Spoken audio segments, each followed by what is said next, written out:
भाई अभय सिंह जी चौटाला, जोर से बोलिए भाई अभय सिंह जी चौटाला, भाई अभय सिंह जी चौटाला, बोले हनुमान जी महाराज की। भाई Abhay Singh ji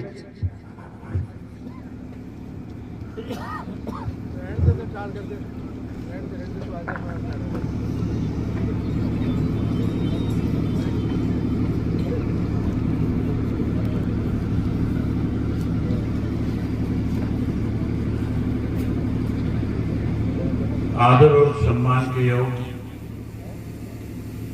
Indian national Lokdal party के प्रदेश के अध्यक्ष, पूर्व में रहे मंत्री चौधरी रामपाल माजरा जी,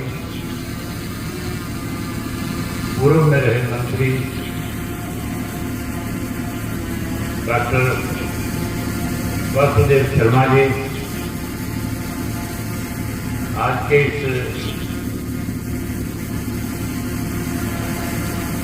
आयोजन के संयोजक, आपके अपने सदा आपके बीच में रहकर के आपकी सेवा करने वाले श्री राधेश्याम शर्मा जी, जिला के अध्यक्ष भाई सुरेंद्र कौशिक जी, प्रदेश के लीगल सेल के संयोजक जसवीर ढीलो जी, पब्लिक सर्विस कमीशन के पूर्व में रहे सदस्य सत्यवीर बडेसरा जी, पूर्व में रहे विधायक रणवीर मंदोला जी, पूर्व विधायक भरत सिंह छोकर जी,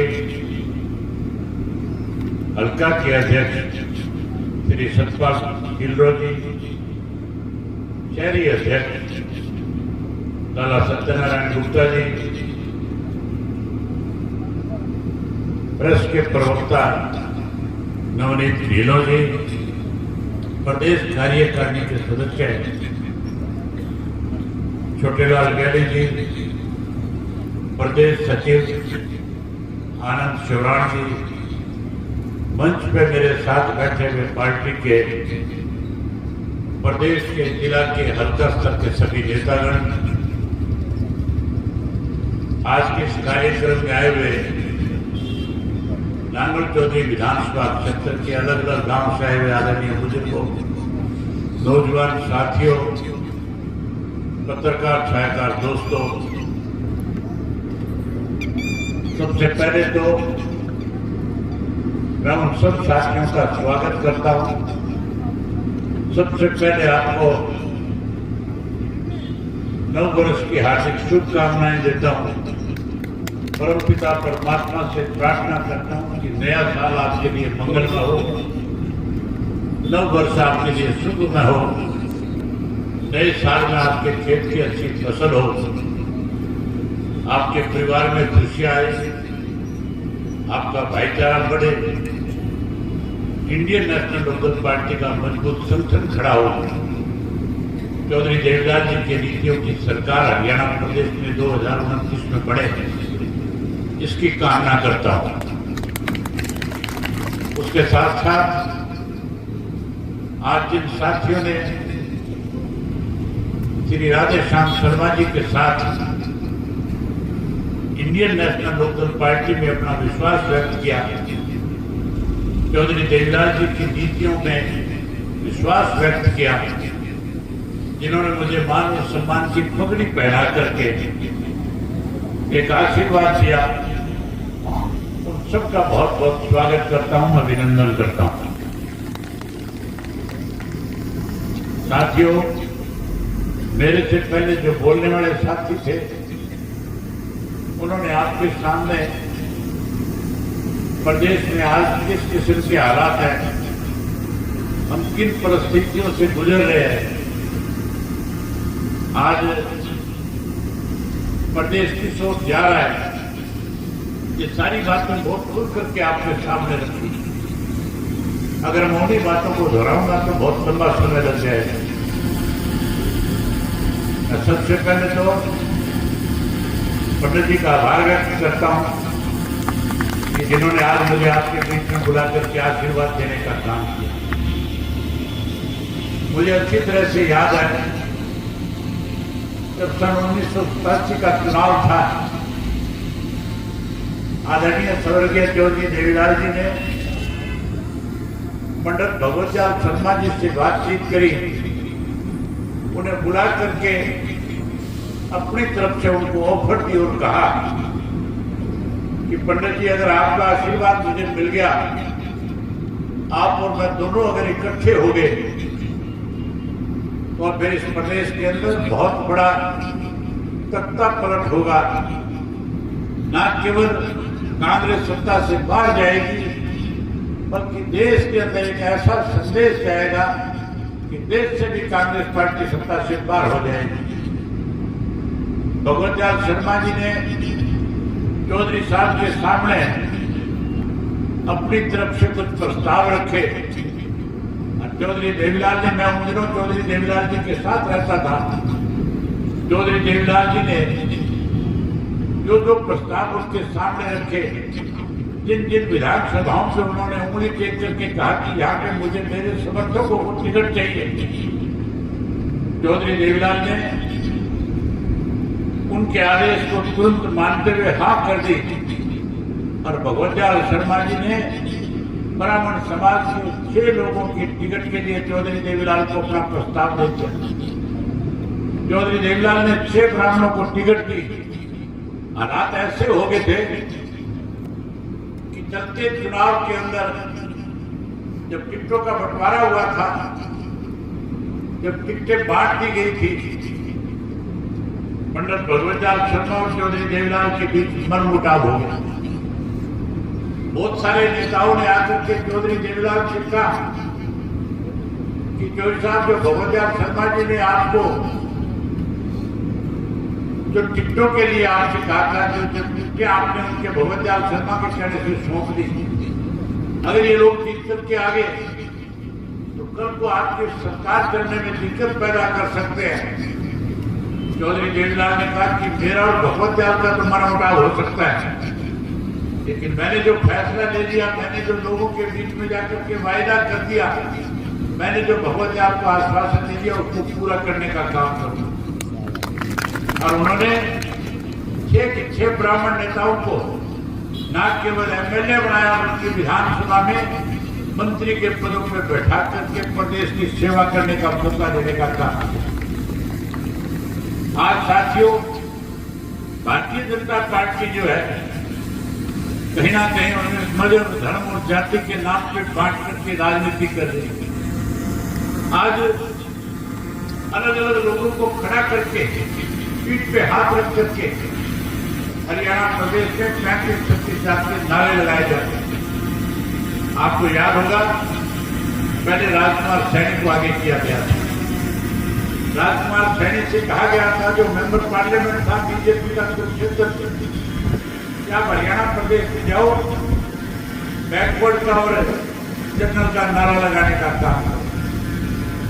उन्होंने पूरे प्रदेश के अंदर जात जाति को टारगेट करते हुए कहीं ना कहीं हरियाणा प्रदेश का भाव खराब करने का काम किया। उसके बाद अब फिर जब भाजपा की जमीन खिसकती नजर आई तो रामचंद्र जांगड़ा जैसे ने कहा कि आप भी जैक खोलने का काम करें। उसके साथ साथ रामकुमार गौतम से भी चीफ मिनिस्टर ने अपनी सभा के अंदर इस भाषा का प्रयोग कराया था कि जाट और ब्राह्मण भी आपस में कहीं ना कहीं विवादित हो जाए, एक दूसरे के सामने खड़े हो जाए, लड़ाने का प्रयास किया। लेकिन मैं बधाई देता हूँ वासुदेव शर्मा जी को, बधाई देता हूँ मैं राधे श्याम शर्मा जी को कि जिन्होंने आज जो विवाद खड़ा करना चाहते थे, उस विवाद को खत्म कैसे किया जाए, कैसे ब्राह्मण समाज और जाट समाज को इकट्ठा किया जाए, जिस तरह से इन्होंने मुझे आशीर्वाद दे करके आज इस विवाद को खत्म करने का काम किया। मैं इसके लिए इनका बहुत शुक्रगुजार हूं, मैं इनको बहुत बहुत स्वागत करता हूं, बधाई देता हूं। साथियों में जात पात मजहब और धर्म से उठ करके हरियाणा प्रदेश को आगे लेकर के जाना।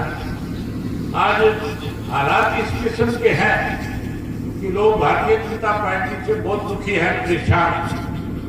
आज व्यापारी दुखी है, कर्मचारी दुखी है, किसान दुखी है, मजदूर दुखी है। आज स्कूल और कॉलेज में पढ़ने वाले बच्चे भी कहीं ना कहीं सरकार से परेशान है। आज कानून व्यवस्था नाम की चीज नहीं है। आज पता नहीं किस कारोबारी को कौन कहां से टेलीफोन करके कितनी फिरौती मांग ले, आज कौन किसका कत्ल कर दे, कौन किसका अपहरण कर ले, कौन किसका बलात्कार कर दे। सत्ता में बैठे लोग ऐसे लोगों को जेल की सलाखों के पीछे भेजने की बजाय कहीं संरक्षण देने का काम करते हैं। आज इसीलिए हरियाणा प्रदेश का हर व्यक्ति डरा हुआ है, भयभीत है, इस सरकार को बदलना चाहता है। भारतीय जनता पार्टी से लोग तो दुखी सन 2019 में भी थे। 2019 में बीजेपी को सत्ता से पार करना चाहते थे। भाजपा ने नारा दिया था, उसका था हम विकेट तक पार करेंगे। लेकिन जेजेपी के लोगों ने चौधरी देवीलाल की नीतियों को आगे बढ़ाने की बात क्या करके कहा था कि हम इस बीजेपी को जमुना पार करेंगे। लोगों ने उन पर विश्वास किया, भरोसा किया। जहां भाजपा को सत्ता से बाहर कर दिया था, 90 में से केवल 40 सीट पे भाजपा जीत पाई थी। 50 सीटों के ऊपर विपक्ष के लोग जीत करके आए थे, उनमें मैं भी एक था। हम सबका फर्ज तो ये बनता था कि इकट्ठे होकर के भारतीय जनता पार्टी को सत्ता से पार करके लोगों की मनचाही सरकार बनानी चाहिए। लेकिन 10 ऐसे जीत करके आए थे जो केवल स्वार्थी थे, जो प्रदेश को लूटना चाहते थे, जो झूठ बोल करके वोट लेकर के आए थे, जो बीजेपी को सत्ता से दूर रखने की बात करते थे। सबसे पहले जाकर के भाजपा को समर्थन देकर के शामिल होकर के मंत्री पद लेकर के 4.5 वर्ष तक इस प्रदेश को लूटने में लगे रहे। लोग परेशान हो गए थे। लोगों ने फिर फैसला कर दिया था कि बीजेपी को सत्ता से दूर करेंगे, पार करेंगे। तो झूठ और लूट पार्टी की तो दुकान बंद कर दी, उसका तो राजनीतिक तौर पर सफाया कर दिया। लेकिन अब की बार इस कांग्रेस पार्टी के लोगों ने, जिन पे कांग्रेस ने विश्वास किया, उन्हीं कांग्रेसियों ने इस भारतीय जनता पार्टी की तीसरी बार सरकार बनाने का काम किया। साथियों, बच्चा हरियाणा प्रदेश का आज इस बात को जानता है कि बीजेपी की तीसरी बार की सरकार केवल और केवल भूपेंद्र सिंह हुड्डा और उसके बेटे की वजह से बढ़ी है। आपके इलाके में भी आम लोग जब बैठ करके बात करते हैं, चाहे वो कहीं हॉस्पिटल में बैठे हो, चाहे बस अड्डे पे खड़े हो, चाहे रेलवे स्टेशन पे हो, चाहे कहीं पंचायती तौर पे बैठ करके आपस में आप गप्पे मारते हो, चाहे कोई ताश खेल रहे हो, जहां कहीं भी राजनीतिक बात आती है, जब भी चर्चा चलती है कि भाजपा तीसरी बार कैसे सत्ता में आ गई, तो हर व्यक्ति की जुबान से एक ही बात निकलती है कि हम तो कांग्रेस को सत्ता में जाना चाहते थे, लेकिन इन कांग्रेस ने बाबू बेटा पे जो भरोसा और विश्वास किया, इन्होंने कहीं ना कहीं टिकटों के बंटवारे में और उसके बाद चलते चुनाव के अंदर अपने चाहते लोगों को खड़ा करके कांग्रेस को हरा करके भाजपा को तीसरी बार सत्ता सौंपने का काम किया। ये बात आपके इलाके में चलती है कि नहीं चलती है? क्या कहते हैं लोग आपके यहाँ पे? ये प्रेस के लोग सुनना चाहते हैं कि भाजपा की तीसरी बार की सरकार किसने बनाई, कौन जिम्मेवार है? एक बार बोल के बताओ आप। बापू बेटा कांग्रेस ने बनाई, कांग्रेस में कौन जिम्मेवार है इसका? बाप बेटा जिम्मेवार है। अब लोग उब चुके हैं। अब लोगों ने एक फैसला कर लिया कि हमने कांग्रेस को भी देख लिया, भाजपा को भी देख लिया। अब हम नए सिर से फिर से चौधरी देवीलाल जी की नीतियों की सरकार बनाना चाहते हैं। लोग इंडियन नेशनल लोकदल पार्टी के साथ जुड़ना चाहते हैं। मैं पार्टी के जो पदाधिकारी मेरे साथ मंच पे बैठे, इनसे आग्रह करूंगा और कहूंगा कि आजकल खाली समय कोई काम क्षेत्र में नहीं है। हर व्यक्ति आपको गांव में मिल जाएगा, शहर और कस्बे में मिल जाएगा। अगर आप लोग रोजाना एक गांव में जाओ और जाकर के गांव के लोगों से बैठ करके बात करो और उन्हें खुल करके बताओ कि कैसे भारतीय जनता पार्टी इस प्रदेश को लूटने में लगी हुई है। मेरे से पहले माजरा साहब बता रहे थे, आज कोई भाजपा का नेता ऐसा नहीं है, चाहे वो एमएलए, चाहे एमपी है, चाहे मंत्री है, चाहे मुख्यमंत्री है, सारे के सारे कॉलोनियां काटने में लगे हुए हैं। ये कॉलोनियों का रीति रिवाज भाजपा की वजह से शुरू नहीं हुआ। इससे पहले कांग्रेस के लोगों ने भी सत्ता में रह करके इस प्रदेश को लूटने का काम किया। दूर जाने की जरूरत नहीं, आपके साथ रखा हुआ महेंद्रगढ़ है, जहां से राव राम सिंह एमएलए हुआ करता था, मंत्री बना रखा था। रावधान सिंह ने न केवल कॉलोनियां काटने का काम किया, बल्कि हरियाणा प्रदेश के साउथ हरियाणा को लूटने का काम किया था। लूटा था नहीं लूटा था। आज फिर कॉलोनियां कटती है, नहीं कट रही है। आज तो बीजेपी की ऐसी हालत है कि भाजपा वाले आपस में लड़ रहे हैं। दूर जाने की जरूरत नहीं। आपके यहाँ से जो एमएलए अभय सिंह था, अभय सिंह के ऊपर राविंदर जी आरोप लगा रहा था और कह रहा था कि इसने कहीं जमीनें एक्वायर करवाने में पैसे खाने का काम किया। अभय सिंह कह रहा है कि इसने राविंदर सिंह ने मेडिकल कॉलेज जो आपका एम्स बनवाया है, उस एम्स की जमीन एक्वायर करने में पैसा खाने का काम किया। आज एक दूसरे पे आरोप लगा रहे हैं, एक दूसरे को नीचा दिखाने का प्रयास हो रहा है। ये साथियों आपस में लड़ करके भी कहीं ना कहीं आप लोगों के साथ बेईमानी करने का काम कर रहे हैं। ऐसे लोगों से सचेत हो जाओ और इंडियन नेशनल लोकदल पार्टी को फिर से मजबूत करो, ताकि हरियाणा प्रदेश में चौधरी देवीलाल की नीतियों की सरकार बने। जिस दिन चौधरी देवीलाल जी की नीतियों की सरकार आप बना लोगे, मैं आपसे भरी सभा में वायदा करके जा रहा हूँ, हम सबसे पहले 3 काम करेंगे, 3 कामों को आगे बढ़ाने का काम करेंगे। हम सबसे पहले हरियाणा प्रदेश में आज जो बेरोजगारी चरम सीमा पे है, आज हरियाणा प्रदेश का बच्चा रोजगार के लिए कहीं ना कहीं विदेश भाग रहा है। हम उस नौजवान को इस बात का आश्वासन देते हैं कि सरकार बनने के बाद हर घर से पढ़े लिखे नौजवान को नौकरी देकर के, रोजगार देकर के उसका मान सम्मान करने का काम करेंगे। वहीं उसके साथ साथ आज जो भ्रष्टाचार चरम सीमा पे है, चौधरी देवीलाल का नारा था, आपको याद होगा, बिजली पानी का प्रबंध और भ्रष्टाचार बंद हो। हम इस भ्रष्टाचार को जड़मूल से समाप्त करने का काम करेंगे। वहीं उसके साथ साथ आपकी सरकार बनने के बाद आज जिस तरह से लूट खसूट है, आज जिस तरह से फिरौतियां मांगी जाती है, आज रोजाना कानून व्यवस्था की धज्जियां उड़ती है, जहां हमारी बहन बेटियां सुरक्षित नहीं है, जहां हमारे हर व्यक्ति को इस बात को लेकर के डर और भय सताता है कि पता नहीं मैं घर कैसे पहुंच पाऊंगा, आपको चिंता करने की जरूरत नहीं होगी। बदमाश नाम की चीज हरियाणा प्रदेश में पैदा नहीं होने देंगे। जो आज हरियाणा प्रदेश में इस किस्म के लोग जिनको सरकारी संरक्षण देने वालों को जेल की सलाखों के पीछे भेज देंगे और हरियाणा प्रदेश से बदमाश को कहीं ना कहीं पार करने का काम करेंगे। हरियाणा प्रदेश में अमन का राज बनाएंगे और चौधरी देवीलाल की नीतियों को आगे बढ़ाएंगे और चौधरी देवीलाल के द्वारा दी गई मान सम्मान की पेंशन को 2 गुना करके बुजुर्गों का मान सम्मान बढ़ाने का काम करेंगे। भाई मैं एक बार फिर राधेश्याम शर्मा जी का और आप सबका इस बात के लिए आभार व्यक्त करता हूँ कि आज आपने इंडियन नेशनल लोकदल पार्टी को बड़ी ताकत देने का काम किया। इसके लिए आपका बहुत बहुत आभार, बहुत बहुत धन्यवाद। आपने मेरी बात सुनी, आप सबका बहुत धन्यवाद। जय हिंद, जय हरियाणा।